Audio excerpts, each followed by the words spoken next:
My fists clench under the table, nails bite into my palms, sharp, stinging. The pain's a quiet rebellion, a tether to keep me grounded. Laughter crashes around me, cruel, relentless, bouncing off the high ceilings of the dining room. It's a long, cold space, all polished mahogany and stiff-backed chairs, a battlefield I never signed up for.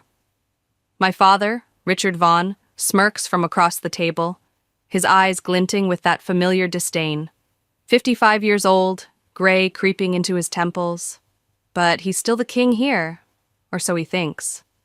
The long stretch of wood between us feels like a no-man's land, gleaming under the chandelier's harsh light. "You're a disgrace to this family, Ophelia," he says, voice dripping venom. "A failure." Each word lands like a slap, deliberate, honed from years of practice. My mother Margaret sits beside him, 53, poised, her face a mask of indifference. She nods along, a faint tilt of her head, like she's agreeing with the weather report. No fight in her, never has been. Ethan, my brother, leans back in his chair, 30 and smug as hell. His grin's wide, basking in the glow of Dad's praise like a spoiled prince. The golden boy, untouchable. "Thanks, Dad," Ethan drawls, voice lazy, confident. He doesn't even look at me, just soaks it in, king of his little court. Around us, the room's packed, extended family, business partners, so-called friends. Aunts and uncles, cousins I barely know, suits with slick smiles. All gathered for what was billed as a peaceful family dinner. Bullshit. Their eyes are on me, some sharp with judgment, others gleaming with pity. I'm the sideshow, the black sheep they whisper about, over wine. I swallow hard, force the tears back, hot, threatening. My chest aches, a tight knot of rage and shame. Won't break, I tell myself. Not here, not now, not in front of them. My nails dig deeper, blood prickling under the skin. The laughter echoes again. Richard's, Ethan's, a chorus of cruelty. I stare at the table, at the perfect shine of it, and think about smashing it, about screaming, about anything but sitting here, silent, taking it. They've done this before, torn me down piece by piece. But tonight, the air feels thicker, heavier, like something's waiting to snap. The air thickens, judgment chokes it. Whispers slither through the room, soft and venomous, like snakes under the table. I catch fragments. Poor Ophelia. Such a shame. What did she expect? Each one a needle under my skin. My Uncle James, 57, leans back in his chair, arms crossed, watching me with cold amusement. His wife Linda, 54, smirks beside him, her eyes glinting like she's enjoying the show. Vultures, both of them. They've never said it outright, but I know what they think. I'm the failure, the one who didn't measure up. Across the table, a business partner shifts uncomfortably, his fork scraping his plate. Another guest, a cousin, maybe, shoots me a pitying glance, quick and fleeting before looking away. They're all players in this game, spectators to my humiliation. Richard's voice cuts through again, loud, commanding. "Ethan's the only child I'm proud of," he says, slapping Ethan's shoulder. Ethan chuckles, all teeth and arrogance, like he's earned it, like he's ever had to try. I've been here before, ridiculed, mocked, dismissed. Every family gathering, every dinner, every chance they get. My hands tremble under the table, slight, unsteady. I press them flat against my thighs, willing them still. The chandelier glints overhead, casting jagged shadows on the walls. It's suffocating. This room, these people, this weight. I've carried it for years. 28 years of being nothing in their eyes. A meaningless job, they called it. A pathetic little apartment, scraping by. They don't know the half of it, don't care to. But tonight feels different. Heavier, final. My chest tightens, a slow squeeze. Something's shifting. I feel it, deep in my bones. The whispers grow louder, a buzz I can't shake. Linda's smirk widens. James tilts his head like he's waiting for me to crack. I won't. Not yet. But the pressure's building, a storm brewing under my ribs. I glance at Richard. His smirk hasn't faltered. At Margaret, her nod's mechanical, empty. At Ethan, his grin's a challenge, daring me to fight back. I don't. Not yet. Then he moves. Grandfather, Henry Vaughan, 80 years old, rises from his seat. Slow, steady, like a mountain waking up. Silence drops, heavy as a guillotine. The whispers die, the laughter fades. Every eye snaps to him. His hands, old but firm, rest on the table, knuckles white against the wood. His face, unreadable, lined with years, but his eyes burn, sharp and alive. The patriarch. The one they all fear, even Richard. Richard shifts, annoyed. Dad, sit down, he snaps, voice tight. She made her choices. She could have had a comfortable life like Ethan, but no. She picked some meaningless job, some pathetic little hole to live in. His words sting, familiar barbs, but they're weaker now, overshadowed by Henry's presence. Margaret exhales sharply, a quick huff of disappointment, shaking her head like I'm a lost cause. Her hands fold in her lap, perfect, controlled, always controlled. Henry doesn't sit, doesn't flinch. His gaze sweeps the room, slow, deliberate, locking every one of them in place. My heart pounds, a wild thud against my ribs. What's he doing? He's never stepped in before, never cared to. I've seen him watch, silent, all these years. But now he's standing. For me? The thought's a jolt, electric, impossible. It's time you all knew the truth, he says. His voice, calm, firm, cuts through the tension like a blade. My breath catches, jagged in my throat.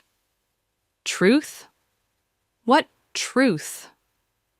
Richard rolls his eyes, a scoff building in his chest. What truth, he says, leaning back, arms crossed. That she's a disgrace? We know that already. His smirk's back, but it's thinner now, less certain. Henry's eyes flash, sharp, disapproving. You're a fool, Richard, he says, voice low, lethal. And you've been blind for too long. The room tenses, air crackling.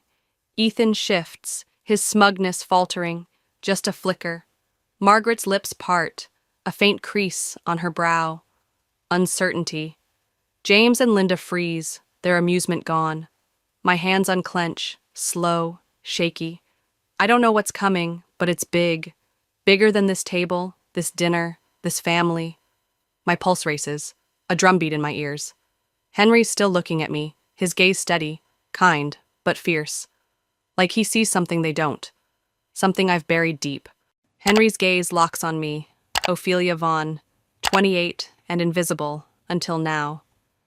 The room tenses, air crackling like a storm about to break. My breath catches, jagged in my throat, as his words hang there, heavy, unshakable. You're the only one in this family who's earned my respect, Ophelia. His voice is steel, steady, cutting through the haze of judgment that's choked this dinner. Murmurs ripple across the table, soft gasps, sharp intakes of breath.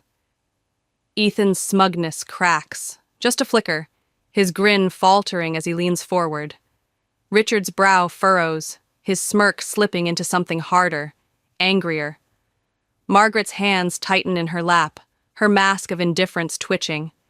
I stiffen, spine rigid against the chair. Me? Respect?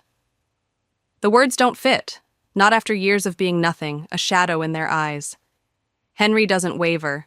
His eyes, fierce and kind, hold mine, daring me to believe it. You think you're so great, Richard, he says, turning to my father, his tone sharp as a blade. You think Ethan's your pride and joy. Let me ask you something. What has Ethan ever built with his own hands? What has he sacrificed for? What has he achieved? On his own? Each question lands like a punch, precise, relentless.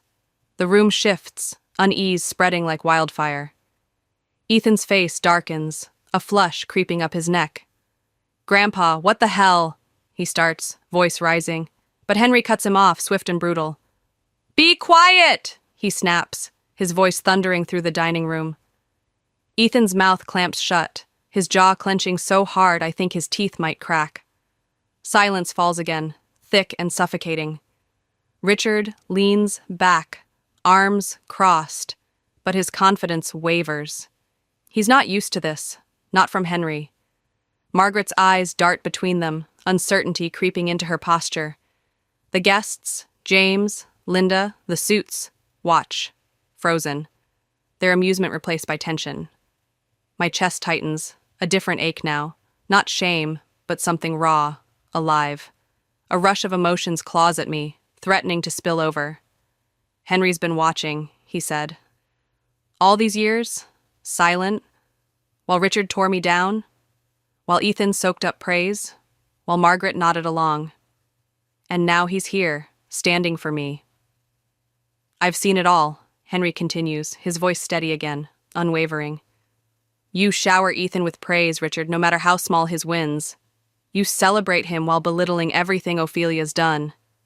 And yet, she never stopped. She never gave up." His words hit me like a wave, lifting me, breaking something loose inside. "I don't know what's coming, but it's mine." Henry's voice thunders on, years of watching, waiting, spilling out across the table. My hands tremble, slight, unsteady, under the weight of it. He turns to me, his eyes piercing, commanding. "Tell them, Ophelia," he says, firm but urging. "Tell them what you've done." The room holds its breath, every eye on me now, not with pity, not with scorn, but with something new, expectation. Richard scoffs, a harsh bark of disbelief, leaning forward. "You expect us to believe she's done anything?" he says, his voice thick with mockery. "She's a failure, always has been." Margaret softens, just a flicker, a crease in her brow, a slight parting of her lips. Skepticism lingers, but there's something else there too, a crack in her cold facade. Ethan's ready to explode, his fists clenched on the table, his smugness replaced by a simmering rage. I hesitate, my throat tight, my pulse hammering. Tell them? I've spent years hiding it, my work, my life. Because of them. Because they made me feel unworthy. But Henry's watching, his gaze steady, pushing me forward. "You've got nothing to hide anymore," he says, softer now. "Not tonight." I take a shaky breath, my hands uncurling, pressing flat against the table. "I built my own company," I say, my voice stronger than I expect, ringing clear in the silence. From the ground up, no handouts, no Vaughn name, no connections. The words feel foreign, bold, like they belong to someone else, but they're mine. A ripple of shock spreads, gasps, murmurs, chairs shifting. Richard's scoff dies in his throat, his eyes narrowing. "What?" he mutters, half laughing, half desperate. Ethan's glare burns into me, but I don't look away. Margaret's hands tremble just slightly as she reaches for her glass. Henry cuts in, his voice absolute. "Believe it, Richard," he says, leaning forward. "Because I invested in her company. And guess what? It's now more successful than yours." The room erupts. Gasps fill the air, sharp and loud. James drops his fork. Linda's smirk vanishes. The suits exchange wide-eyed glances. My father's face turns pale, his hands gripping the table's edge. "You're joking," he says, voice hoarse. But Henry's expression doesn't shift. "No joke," he replies, calm, final. "She's outdone you, and you were too blind to see it." I straighten my spine, confidence surging, hot and fierce. "You never cared enough to ask," I say, locking eyes with Richard. "Never cared enough to see me for who I am. You were so busy propping Ethan up, you didn't notice the daughter you wrote off is the one who built something real." My voice carries, steady, lethal. Ethan's chair scrapes back, his breath ragged, but he doesn't speak.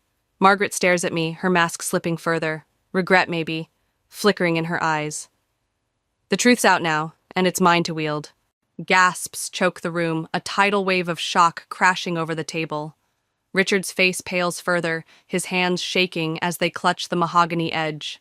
Ethan's jaw clenches, teeth grinding, a low growl building in his throat. Henry reaches into his suit jacket, slow, deliberate, and pulls out a small envelope. With measured precision, he slides it across the table, the sound of paper on wood slicing through the silence. "See for yourself," he says, his voice calm but weighted, a judge delivering a verdict. Richard hesitates, his fingers twitching, before snatching it up. The envelope tears open, legal documents spilling out, crisp, official, undeniable. His eyes scan the pages, frantic, color draining with every line. This isn't possible," he mutters, voice barely above a whisper cracking under the strain. Ethan yanks the papers from him, his own eyes darting across the words, breath coming out ragged. "No way," he spits, slamming them down. "No damn way!"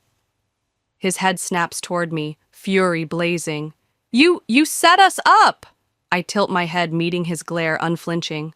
"Set you up?" I say, my voice dropping cold and sharp.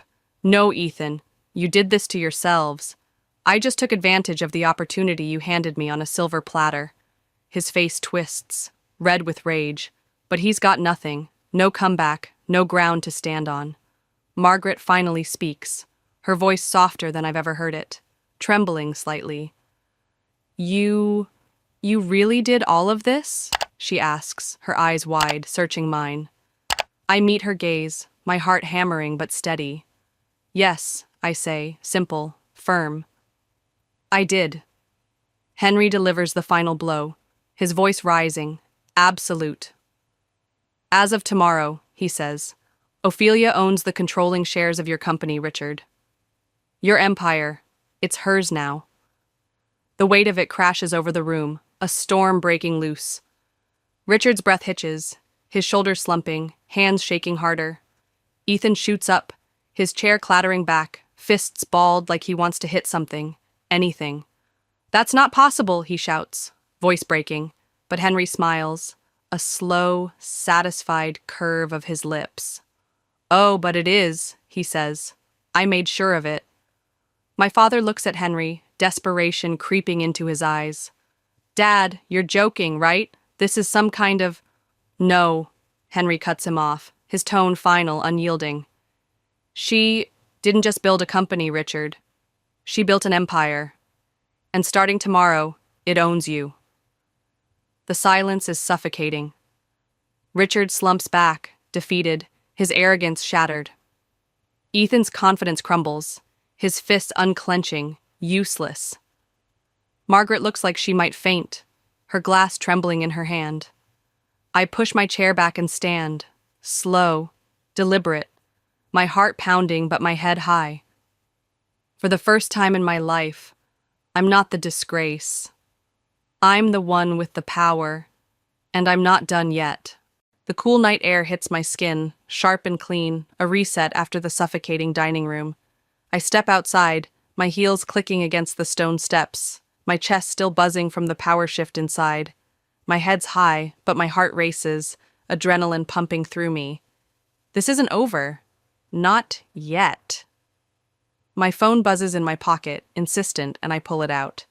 A message from my assistant glows on the screen. "Everything's in place. Announcement goes live tomorrow, 8 a.m. I smirk. Perfect timing.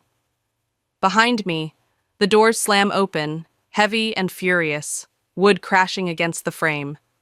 Footsteps pound closer, and I turn just in time to see Ethan storming down the steps, his face twisted, rage boiling over. "You think you won, Ophelia?" He spits, stopping a few feet away, his voice shaking with fury. His fists curl tight, knuckles white, but I don't flinch. I've seen this before. His tantrums, his bluster. All talk, no spine. "You think you can just take everything and walk away like some hero?" His breath's ragged, his eyes wild, but I stand still, unimpressed. "I don't think, Ethan," I say, my voice steady, cutting through his noise. I know. He steps closer, looming, but I don't back down. The night air feels charged now, electric between us. You set me up, he accuses, his voice rising, cracking at the edges.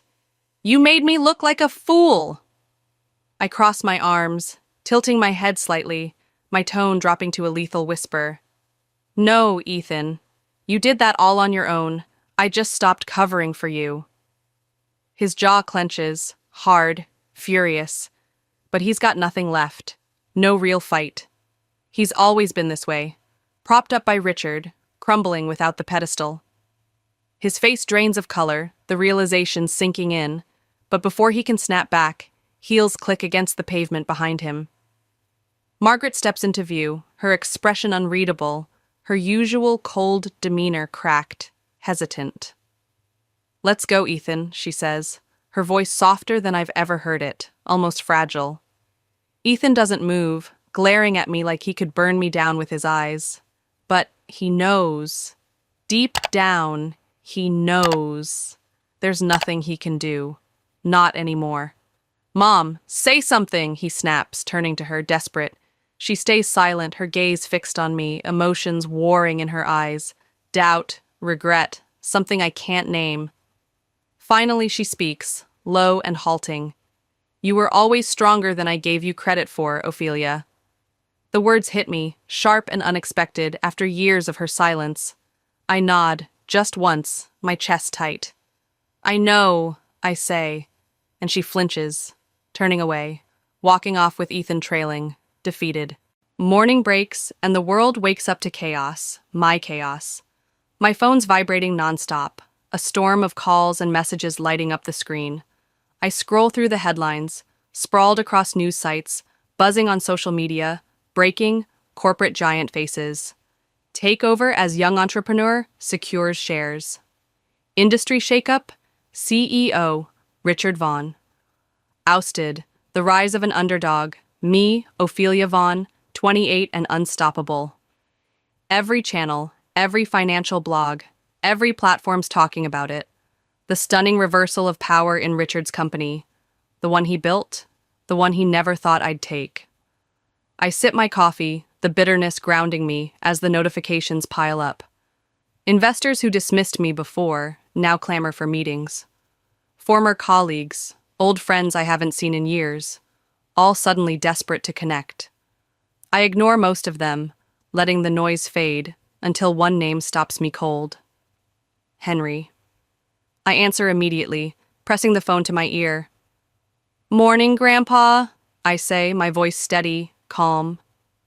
They're in shambles, he replies without preamble, a note of satisfaction in his tone. Richard and Ethan showed up at the office first thing, demanding the board. Security had to escort them out. I let out a slow breath, his words settling over me like a victory lap.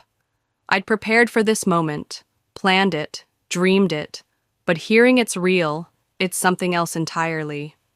They really thought they could stop this? I ask, a faint smirk tugging at my lips. Henry chuckles, low and knowing. Richard's always been blinded by arrogance, and Ethan's too sheltered to see reality. They assumed they were untouchable. He pauses, his voice softening. They know you've won, Ophelia, but they won't go quietly. Be prepared. I already am, I say, firm, unwavering. The line hums with his approval, a quiet pride I've never heard before. I hang up, staring out my window at the city, waking up below. Today's not just about taking control, it's about defining it my way.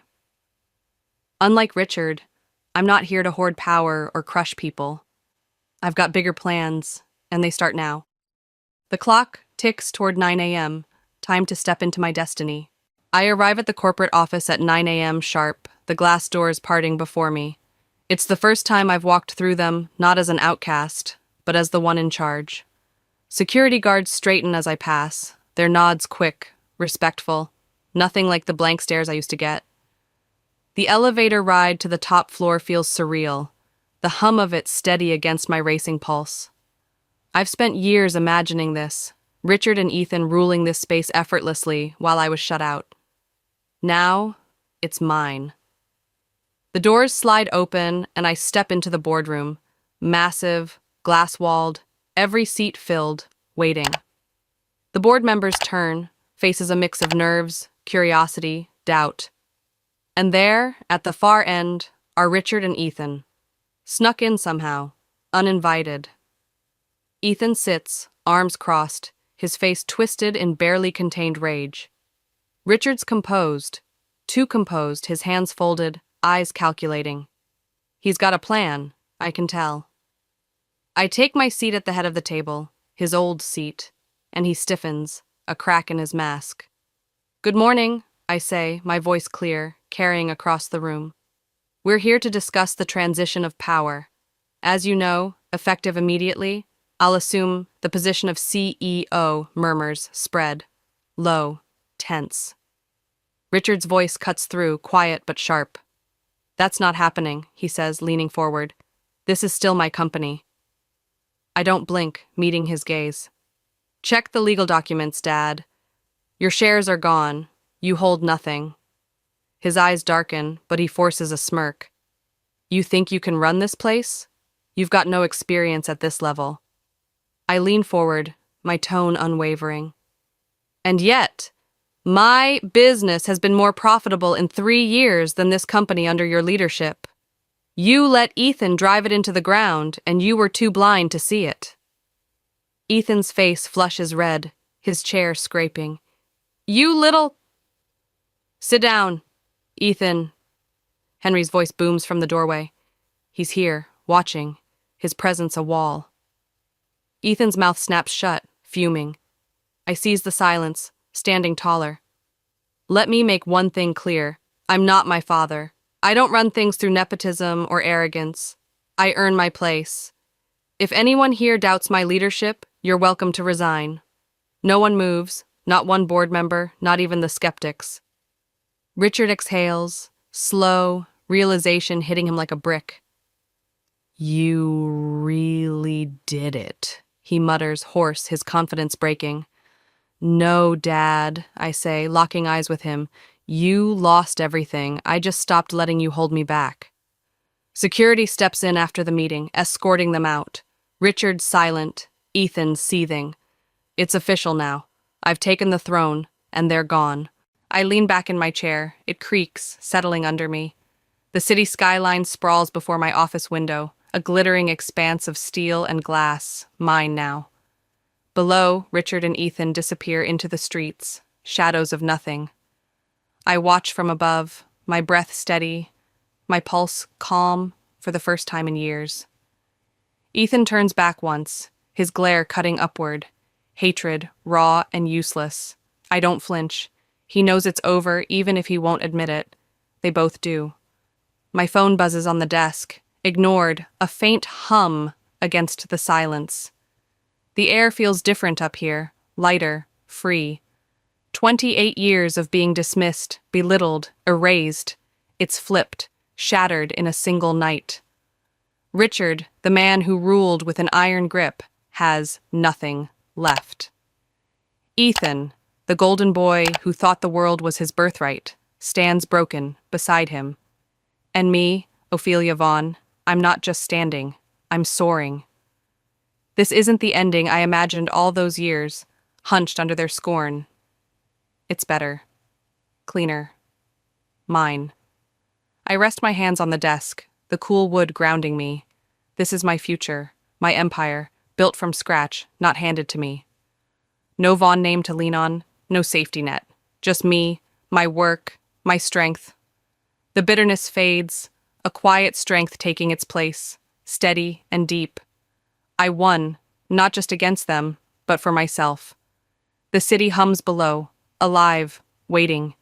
My phone buzzes again, but I let it sit. There's no rush now, no one to answer to. This is it, my destiny, carved out with my own hands. I smile, small, fierce. I won.